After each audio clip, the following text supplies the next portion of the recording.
Hey, Solar Mavericks. This is Benoy Thanjan, host of the Solar Maverick Podcast and CEO of Renewable Energy.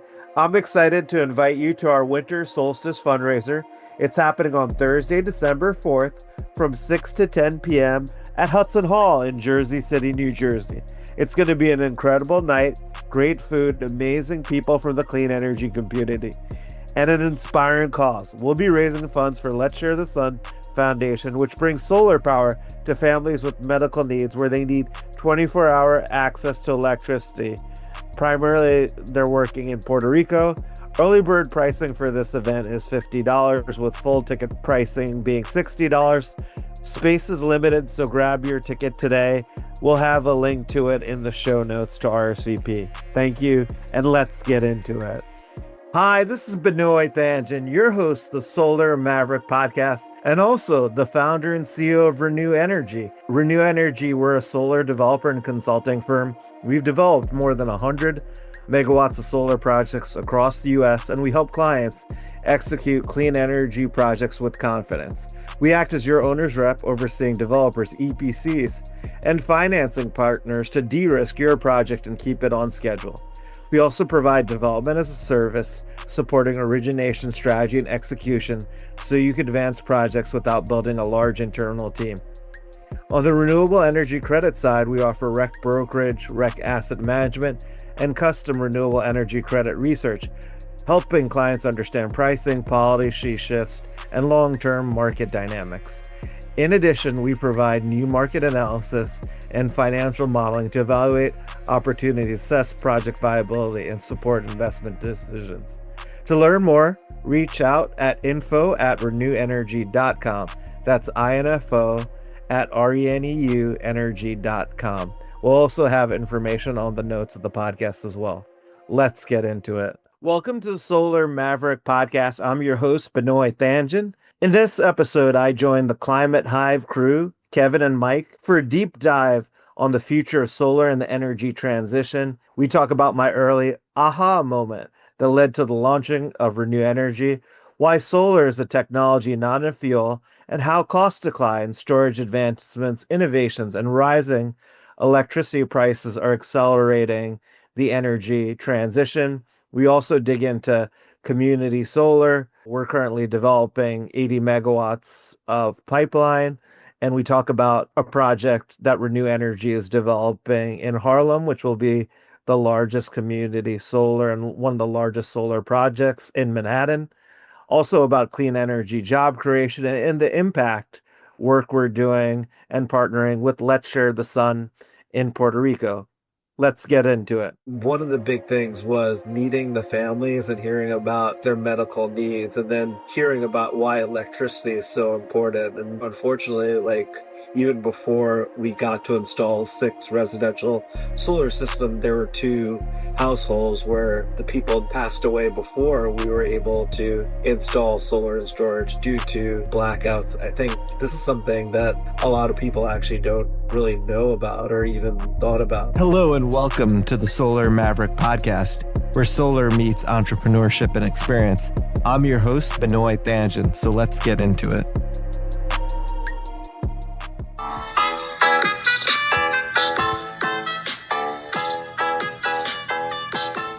Welcome to the Climate Hive show, What Do You Solve?, where we sit down with global game changers on climate.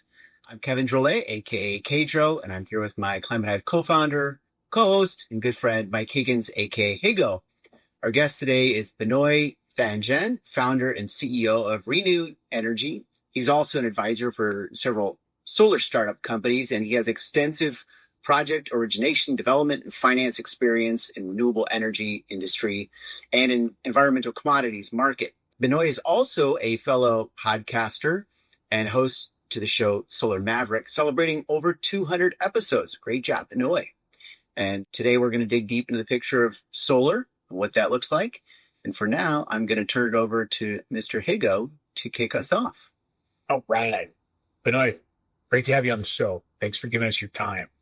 Anytime. Thank you for having me. I'm excited about the content that you guys are creating, and we need more promoting voices within the climate space. So I appreciate you doing this. Well, thank you very much. So our show is really about the origin of the problem. It actually starts, before the problem. It starts with the realization of the problem, right? So we call that the moment. So we'd love to begin with asking you about what was that moment that made you realize Renew Energy, needed to exist? Yeah, there's been so many moments. But what happened was interesting. I started my career in energy at a company called Deloitte and Touche in their financial advisory services practice. And then I wanted to get more on the investment side, or what they call the buy side. And then I worked at a private equity fund called Ridgewood Renewable Power. And we invested in renewable energy projects, hydro, landfill gas, biomass. And then I started doing all this research on solar, and I was just getting really excited about solar. This is like, oh my gosh, I can't believe it's like almost now 18 years. Wow. Time flies by when I'm thinking about 2007 to 2009. I was studying solar, and I'm like, this is going to be game changing. I mean, solar is a technology, not a fuel, and the cost keeps going down, and basically the capacity of these panels increase. So I told myself that I have to actually work at a solar company and then eventually start Renew Energy. And I ended up working at a solar installer that does commercial, industrial, and utility scale called Vanguard Energy Partners. And then I worked at Solar City Tesla in project finance, and I started their environmental commodities trading desk. And I thought that, hey, I could make even a bigger impact if I started Renew Energy. And we develop solar projects, commercial, industrial, community solar, utility scale solar, and then we've brokered about 40 million in environmental commodities transactions. We're currently developing a portfolio of 80 megawatts of solar projects in New York and New Jersey. We also act as an owner's rep. It was just amazing how that time people thought I was crazy, that solar was going to eventually become economical. And now we see the cost declines are obviously been exponential. Solar is the newest and fastest renewable and energy resources coming online in the US and in a lot of other places. So it's been exciting to see. And most of my career has really been in energy and renewables, which, now I'm considered, I guess, a dinosaur. Right. I was wondering, because, you have such an interesting perspective just because you've been so much part of financing big projects, you've had your hands on, you've worked at a number of companies. So you have this big view of what's the solar landscape. And as we do this transition, what are some of the highlights for you, in terms of where it's at, where you think it's going, things also that might be, additional moments for you of this is what's interesting. Yeah, I mean, there's so many moments. So thinking where to start, I think the first thing, I know I said this in the beginning, is solar is a technology, not a fuel. So it's almost similar to, they have actually a formal term for it, to Moore's law in computing, with the processing speed and then the cost of the processor. It's going to come to me what they have for the law, but it's essentially that the cost of the panels are continue to go down and then be able to basically convert more sunlight into electricity. And then the other thing too is storage, right? The big thing about, any of the intermittent renewable resources, especially solars, you can use it when the sun's not shining, but batteries obviously change that. And then what we're seeing is the same cost declines of solar, it's happening exponentially now with lithium ion batteries. There's also new battery technologies. I think in 2 to 3 years, you're going to see exponential solar and storage deployment. And really in the US, I think, and I could be wrong, solar only really makes between 3 to 5% of generation in the US. And I think you're going to see in a very short period of time, 10 to 15 to 20 years, where it goes up to, I think, 35, 40, 50% of the total generation of electricity. If you think about how many rooftops or open land spaces there are out there that don't have solar, that's basically the market opportunity. So I think we're still very early in the energy transition and the solar space, and it's going to happen a lot faster than I think I could ever imagine. And there's going to be more innovation, microgrids, new technologies that we haven't even talked about, that we don't even know. The incorporation of smart energy, using the grid dynamically, localized power, obviously AI, everyone's talking about, I could keep going on and on. Yeah. There's just so much innovation happening in the energy industry, which is pretty exciting. Modular, nuclear, microgrids. As it exists right now, I don't think that there's a cheaper alternative to electrical generation than solar as it stands right now. And also the time period too, where you could actually install from actual, because if like natural gas, we're starting to see like power prices going up a lot. And then also the US is going to have an unsatiable appetite for energy. And we're going to need all fuel sources in the near future, fossil fuels. But even like putting new natural gas plants, like that'll take at least 6 to 8 years, where solar, essentially you could do it depending on the type of project within a year or 3 years or 4 years. And then also I think I was reading about how modular nuclear will take at least 10 years. Yeah. But basically, develop and build a plant. So it's exciting time, honestly, for being in the solar industry. And there's always seems to be some sort of innovation. Yeah. And also energy independence. That's something that I've been preaching a lot about is we're going to have like more climate related weather issues, fires, and the grid going down because the infrastructure is relatively old and hasn't been upgraded in the US, and having localized energy, especially as a homeowner and having storage, will keep you, secure. And I think, in the US, we haven't really experienced what other countries have when it comes to like consistently having energy, meaning blackouts. And I've done actually I'm part of a nonprofit called Let's Share the Sun, that we install solar and storage in Puerto Rico a few weeks ago. And there was Puerto Rico, the whole island's been having blackouts. Yeah. During New Year's. And when we were there for one day, there was no power. Yeah. Can you talk a little bit about just your work with that nonprofit and how did that start? Yeah, definitely. So Let's Share the Sun Foundation, they started in 2010. It's started by Bill and Nancy Jordan, and they're actually basically installing solar and storage for people who have medical needs where they need 24-hour electricity. They've worked in Haiti. They received a grant in Puerto Rico. Actually, Bill owns Jordan Energy, which is a solar developer in New York. And how I found out about him was a friend of mine, John Moran, was on the board of Let's Share the Sun. And he was like, it'd be great to have Let's Share the Sun on the podcast, on my podcast, which is a Solar Maverick podcast. We've had them actually 3 times on the podcast, and it's been amazing, like how many people and companies have heard the mission, and they've, based on the podcast, donated equipment to install the solar money and come on some of the trips that we've done. And this was actually my first time going on one of the trips to Puerto Rico, and it was a life-changing experience. I think one of the big things was like meeting the families and hearing about their medical needs, and then hearing about why electricity is so important. And, unfortunately, like even before we got to install 6 residential solar system, there were 2 households where the people passed away before we were able to install solar and storage due to like blackouts. I think this is something that a lot of people actually don't really know about or even thought about. And this is a way, obviously, people within the solar industry can make a difference. There's a similar company or nonprofit called Grid Alternatives that does something similar in different locations. Not Puerto Rico. I think they do in Mexico and some other places.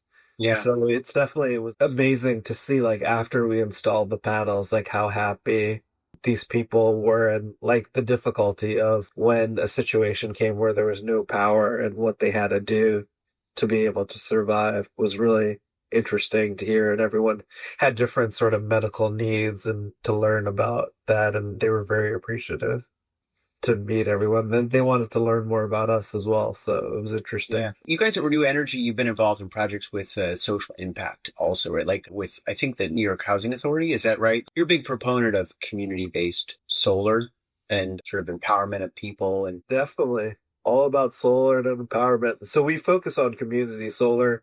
If people are not familiar with community solar, it's basically a way of giving solar to people who do not have access to solar. So usually like that's people who like, live in apartments, or maybe their roof is not suitable for solar due to like the roof condition or shading. We're doing actually one of the first projects with the New York Housing Authority in Harlem, which we're actually starting construction on Monday. It's been a labor of love, I would say. We won the engagement with the New York Housing Authority 7 years ago. Wow. Yes. I mean, it's one of their first solar projects, and it's extremely complicated. It's the first of its kind. It's on 25 buildings in 2 housing developments in Harlem. The great thing about it, it's basically a public-private partnership. NYCHA, which is the New York Housing Authority, which is actually, I think, the second or third largest building owner in New York City in the 5 boroughs, is getting a lease payment to basically use their roofs for solar. And then we're providing discounted solar energy between 20 to 30% to low moderate income households in New York City. We also organize 2 clean energy job fairs with NYCHA residents. And I think it was around between 8 to 10 people received jobs in the clean energy industry in New York that were NYCHA residents. And some of them will be actually participating in the construction of the solar project that we're doing. So it's an amazing project. It was extremely complicated to structure, and obviously like the investor needs to make a certain return, and the complexity of building in Manhattan too has its own unique challenges, and there's only very few EPCs that are involved. And even the mayor of New York City, Mayor Adams, put a press release about this project because it's the first of its kind, and we believe that other affordable housing in other parts of the country and in New York City, this could be the model or platform going forward. It's a community solar project. As I mentioned, like we're working a lot in community solar. I think it's a great way of, basically investing in the local community, and then you have distributed solar as well. So that helps with reliance of the grid as well. But obviously, I think community solar is going to be one of the faster growing parts of the solar industry, especially as different states get educated. And New York's been one of the big states for community solar with, I think, I'm going to be wrong on the numbers, I'm sure, but 4 to 5 gigawatts of community solar have come online to date. So it's been a great economic opportunity. And I've learned a lot from this New York Housing Authority project. I bet you've been to 7 years between, let's do it and starting, man. And to some people, that's probably a fast time scale, but it's like, wow, 7 years. But, an example like that, when it's completely fully deployed and, delivering to all the expectations and promises that have been set, I think that'll be a great groundbreaking example that will accelerate other such projects all over the country.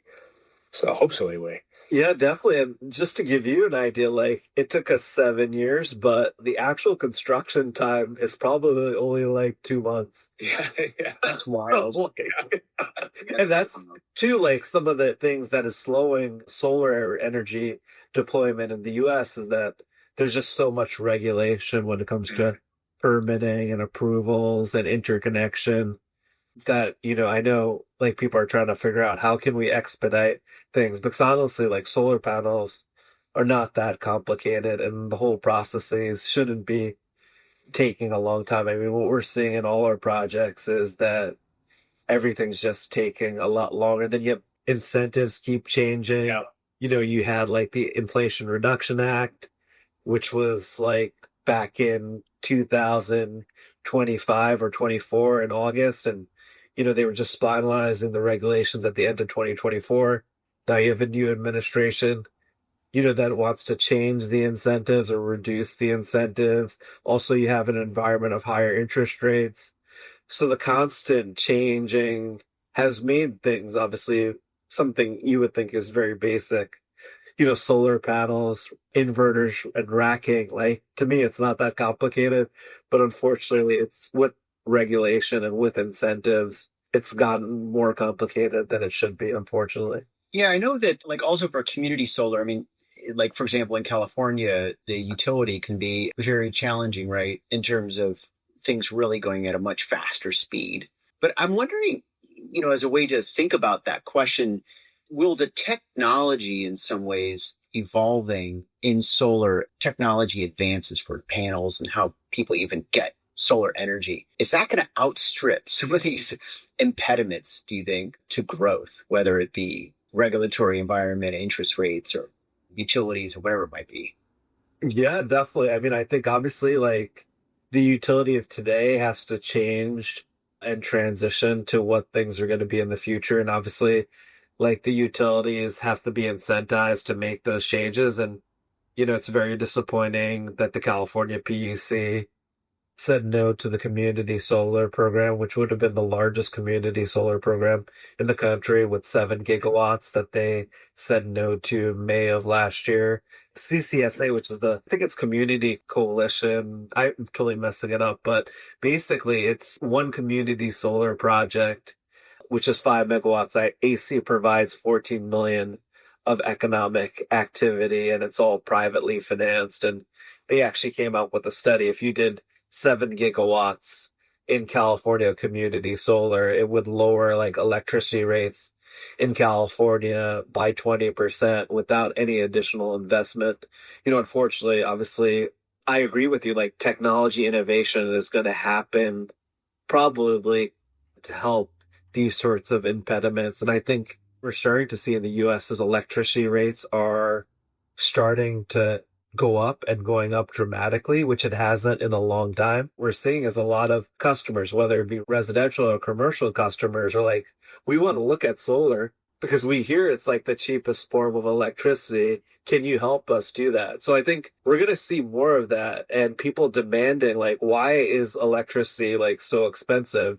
And people wanting to basically control their electricity, obviously like, pricing, because that's one of the biggest expenses for any business or residential household. So it's amazing to me now, like, because we're seeing like how dramatically electricity prices are going up, that people want to look at solar, they want to look at storage, they want to be independent from the grid, energy freedom, which we haven't talked a lot about in the US, but if you go to Puerto Rico, they're talking about energy independence, energy freedom all the time because they're in an island where they're constantly losing electricity. They're dealing with obviously tropical storms and hurricanes and where they haven't had electricity for months. And so they see the impact that has. But now what we're seeing is a lot of Americans are seeing their electricity prices go up dramatically and they're trying to figure out how can we save. And I think you're going to continue to see technology innovations. I think we talked about this in the pre-call, like, paint,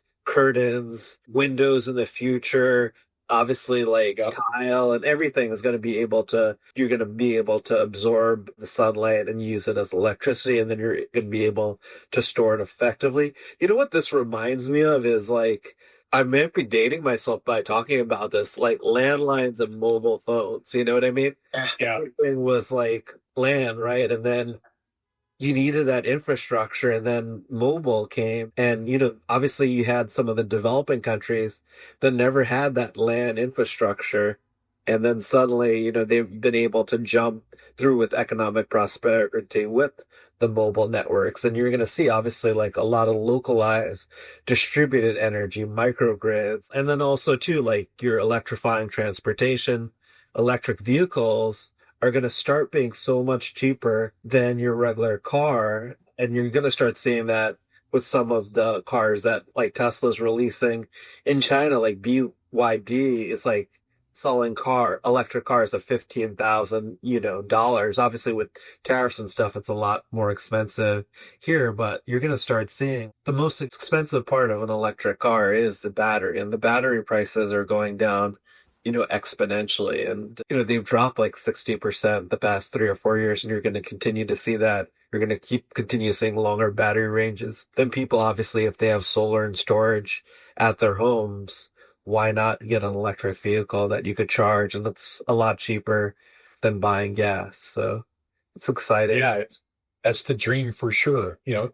Increase the range, lower the cost. That's an easy proposition right there. Oh, for sure. And then I think I told you too, like I don't know how viable but there was like a car manufacturer in Holland that they put solar all over their car and they don't have to charge it, which I thought was interesting. Like, so they don't even need a charging station just based on which I don't know. I still think that might be early in the technology wise, but I'm just amazed like every day, like how many innovations are happening with the industry. And I can't keep up with all the innovations, even within just the solar industry. And when I go to some these conferences, like seeing battery technologies, I was at a conference earlier this week with a zinc battery manufacturer, and they're getting a lot of business in Puerto Rico. They were telling me because of, the whole perception with lithium ion about the flammability of the batteries. The technology also for lithium has gotten a lot more advanced, and it's not as flammable as it was before.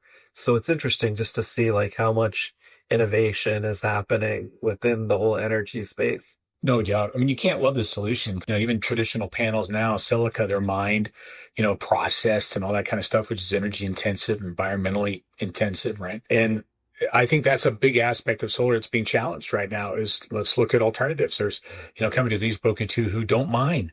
It's a chemical process that they're developing, the materials that can harvest the sunlight and have more efficient conversion. So it's very exciting, right? Because we got to use solar I loved how you describe it as a technology. What a great way to reference it. It is a technology, and as a technology, it's going to evolve and change. We've seen flexible solar that can be bent to, take advantage of the sun as it moves, right? As the planet moves, the sun's not moving. Well, and then bifacial panels too has helped like production, because then you're able to put, panels on both sides, and then also too like racking where it actually moves with the sun. And now you're seeing that in environments where it snows a lot and there's hurricanes. So it's interesting, like whenever I think there's now like robotics and AI and drones, right, for operations and maintenance. And you could look at the panel on a cell level based on, like inverters, and everything's just happening so quickly. And I think it's happening fast now. I can't even imagine 5 to 10 years from now, because just technology is like just increasing exponentially. There is innovation. And then especially with AI, like every week, I feel like ChatGPT is getting a lot smarter. And yeah, it's just interesting to see that there's so much innovation just happening in the industry and just in general. Mike was talking about this, and I know you're learning about this too, this perovskite solar. So then it's like this Moore's law where things just leap ahead advances. So you go from a solar panel that's, processed not in the US, let's say in different countries, primarily in China, right? To like now you have an ink that's processed and made in the US. And then that creates like a whole other ability for this technology to be taken up and deployed. Or for battery technology, there's some battery technology. We work with a company that has a non-metal battery, right?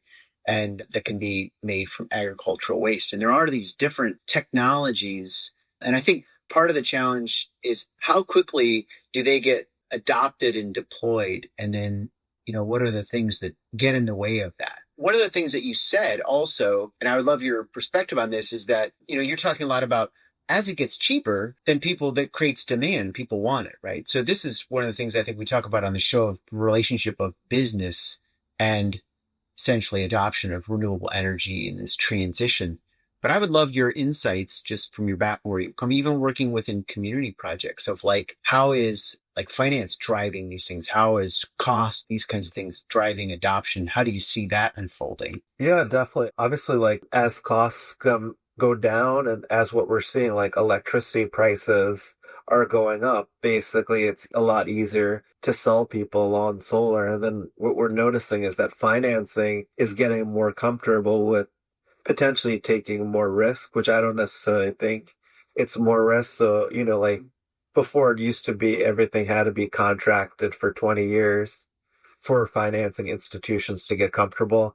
Now they're comfortable with like more merchant risk. Actually, when community solar first started like 8 to 10 years ago, like financing would only do it if it was a 20-year contract that the residential customer signed, which is like very difficult to sell a residential customer that they have this obligation and they don't have the panels actually on their household or roof. But then now like financing institutions are comfortable with no commitment. And then also if you look, like this is actually some of the work that we did at Tesla Solar City more than 12 to 13 years ago, but still applies today, is most people will pay their electricity bill no matter what, because obviously they want to continue getting electricity. So like the chances of actually default are pretty low. I mentioned obviously Moore's law actually in the solar industry, what they call it is Swanson's law. It's the observation that the price of a solar PV module tends to drop 20% for every doubling of ship volume. And what we've seen is costs go down like basically 75%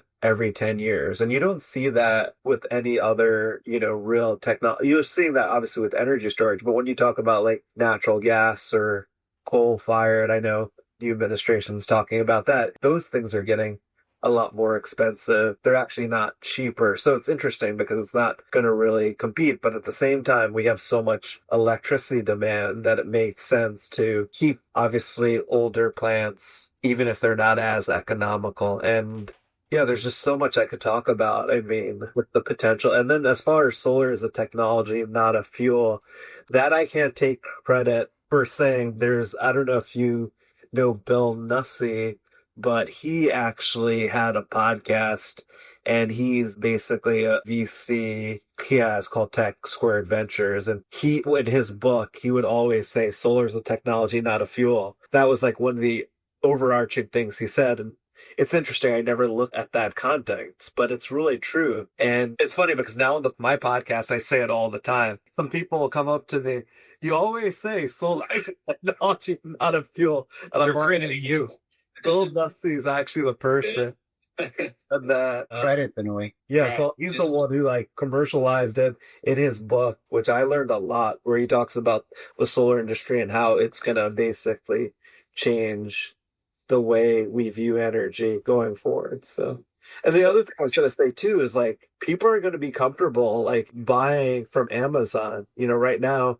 And then it's going to be like do-it-yourself kits. And it's almost going to be like HVAC and all the other things in your home, energy efficiency. And it's just like, it's amazing to me too, even over a short period of time. Like our customers are a lot more educated. When I'm speaking about solar 10 to 15 years ago, they didn't know what you're talking about. But now people have like an idea a lot more. And I'm surprised too, when you talk about your big corporations, like how sophisticated they are about energy and about solar energy. And especially because like now a lot of corporates, especially the tech companies, have like, they want to have a certain percentage of their generation renewable. And so they have a team to try to figure that out. So I don't know if that answers your question. It was, talking about a lot of different. Oh, it's insights. That's huge. And I think the podcast too actually is great because you get to speak to like the smartest people in the industry doing a lot of different things. And it also brings great perspective because I'm able to see like the whole, even though I'm in the development side and the financing and we do renewable energy credit, it's like I talk to so many people within the industry that I have access to all this research. Yeah. That might not necessarily be all public. And then so usually I could see like a lot of the things that everyone's like talking about. Then also, emerging companies. There's so many exciting companies. Like I, met an AI company this past week that's basically trying to revolutionize project development, siting and permitting. And yeah, there's just so much innovation, I would say. So Benoy's going to give us some investment tips. Yeah. Right. So stay tuned to the show coming up a little later. We can do that offline too. But, you answered my question without me asking it because I was going to ask you what trends you're watching in renewables, energy, and finance. And you said, oh my God, I don't need to answer the question now. Is there, But and that's great. You know what? I put solar on my house and I was super glad I did. And the funny thing was, my motivation was I wanted to hedge against rising energy prices. Yeah. That was my major motivation, right? Because it's a way to fix your costs on electrical power. And the cost is related to, I financed the installation. I financed this stuff. I didn't want to, if I stroked a check for it, my cost would be zero, which is remarkable, Oh, yeah. And I watched them do it. It's not the panels that was the hard part. It was the integration into, the wiring into the grid. The other thing I would say too is like, I think you both have an appreciation too, because you're in California. Electricity prices are so high in California compared to the rest of the country. I'm also too like you have high solar radiance, so a lot of sunlight, and it makes economical sense to do solar. Obviously, like islands as well, like Hawaii. You mentioned Puerto Rico, like our prime areas, and yeah, like Colorado, sunny here. And then there's a whole secondary market too, because now that I've got solar generation on the roof, now you can think about heat pumps. right? So you can think about alternatives to all these traditional systems. You can think about having your furnace be electrical as opposed to gas, right? You can think about convection stovetops, right? Instead of traditional gas. So there's a huge secondary market that I think is going to change things.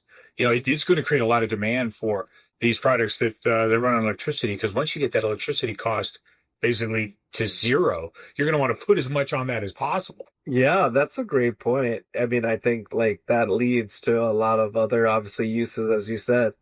And once you already get introduced to electricity, that's huge. And yeah, I think it's all eventually in the future, it's all going to be coupled into one solution. I feel like it's interesting. I think when a residential solar company comes to your home, like they should not be just selling you solar. They should be, selling, hey, like energy efficiency, energy upgrades. How can we, turn certain gas items into electricity? Right. Even like too, like it's all should be kind of bundled. And that's what we kind of do on the commercial industrial side of our business is like we have like preferred partners and then bring them to that situation because it takes so long to build a relationship with the building owner. So yeah, you're definitely going to see that. And also actually, what's gotten people educated too is like things like Google Nest. And then like they get comfortable now looking at their energy usage. And then once you have a solar facility on your roof, you're probably looking at, hey, how many kilowatt hours did we produce today? Oh, today was a little sunnier, cloudy. Like, how is that? So now like the customer has it in their mind where necessarily it was just turning on a switch. And now they're seeing like, oh, well, this is interesting. And this impacts like how much I pay, and then so I have that app where I can go on and it tells me about my carbon offset. It tells me how much electricity I manufactured today. And I look at it like so dumb, but I love it. Also, giving out the shared carbon footprint too, right? It's interesting because I think about like messaging a lot. Like, how do people adopt these things, right? And so sometimes things are way too dictated by politics when actually they're dictated by, what do people want? They want lower cost. They want to control their own thing, and then however everything else falls out. So if they can get lower cost and control their energy, it doesn't really matter. That's what they're going to go for, right? It's just going to make sense. And they're like, oh yeah. So it's from a climate standpoint, of course, like this is going to be better for this is going to be better. This is the direction we need to go, but we need people to adopt these things a whole lot quicker. Adoption rate needs to speed up. So then, as the innovation speeds up, that'll help. But also as people go like, you know what, I can get solar. I'll get an electric car. I'll get a electric stove. I'm not paying for energy anymore. I just save myself like $5,000 a year. I'll take a vacation somewhere, just to really make sense to people, right? Yeah, I mean, I think it's really educating the customers. I think there's a lot of confusion, right? Because really at the end of the day, like, let's not even talk about the sustainability aspect. As you mentioned, solar is the cheapest form of electricity and the fastest to get online. And unfortunately, it's a little confusing based on, what different entities are saying, because it's better for them that the energy transition takes longer. So, and it confuses the public, which is unfortunate. In Colorado, I don't actually use the energy that I make on my roof. I have to put it into the grid. Yeah, I apologize. Yeah. Get. I get back, and at no cost, what I put in. If I need more power than I'm contributing, then I pay. They actually say you can't use the power off your house. Like, that's the first time I've ever heard that, actually. Yeah, strange, right? Because something unique. Well, it even made it the point that there's a power outage here. I happen to have a plug on the side of my house that's related to that. They're like, look, you're not even allowed to go out and use that plug. Yeah. If there's a power outage. So, Touchstone Energy, which is my local energy provider, they have an energy outage. I'm not supposed to use the power I make on my house. Isn't that weird? That is weird. That's the first time I've actually heard that. Mm-hmm. Yeah, I have to look more into that. That's pretty unique. It's probably a regulatory compromise, is my guess. Oh, yeah, for sure. Those utility companies have significant capital investments in, their ability to generate electricity. And I can see that it does compromise their business model because over time, more and more and more people aren't going to be paying them, right? But they have a fixed cost because they have a plant, right? So they have this fixed cost that's based on X number of houses buying energy for X number of years. And now that model is getting kind of turned on its head.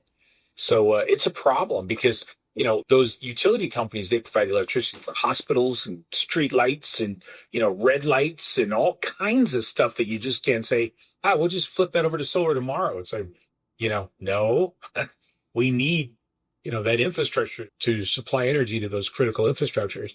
And, these companies have done deals with local governments that basically give them visibility into profitability. So I see that as a headwind that needs to be addressed.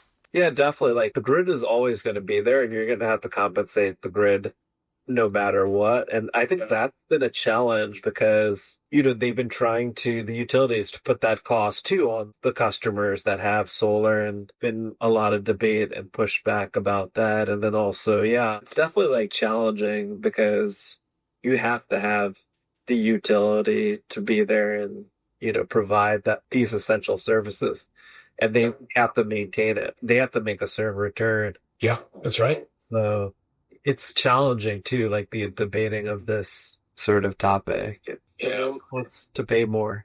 Right. There's different interests that are involved, but I know some of the ways that, also like the utilities get paid is they get paid for capital projects. And so they have a funny way that they make money, and that they can raise the rates on their customers is based on the commission saying, okay, we're going to improve this, capital expenditure to build transmission lines, whatever else. So right. They're in this inherent conflict, but obviously there's something wrong with, in California, you got 5 people making a decision on community solar. That doesn't seem very democratic.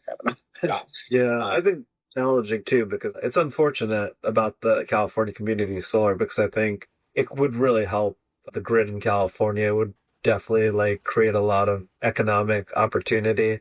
I think the challenge is the general public, meaning the California citizens, don't understand how great of a program and how much economic opportunity create without spending anything. Well, Benoy, thank you very much. Wow. A great conversation. Learned a ton. Really enjoyed talking with you, learning more. Reneu Energy is keeping solar and storage projects moving forward. Not easy to do, complicated, evolving environments, but you've figured out how to hang in there and make it happen. And we appreciate you and the work you're doing.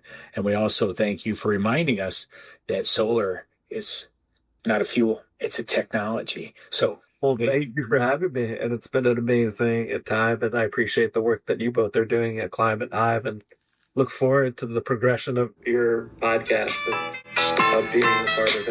Thank you for letting me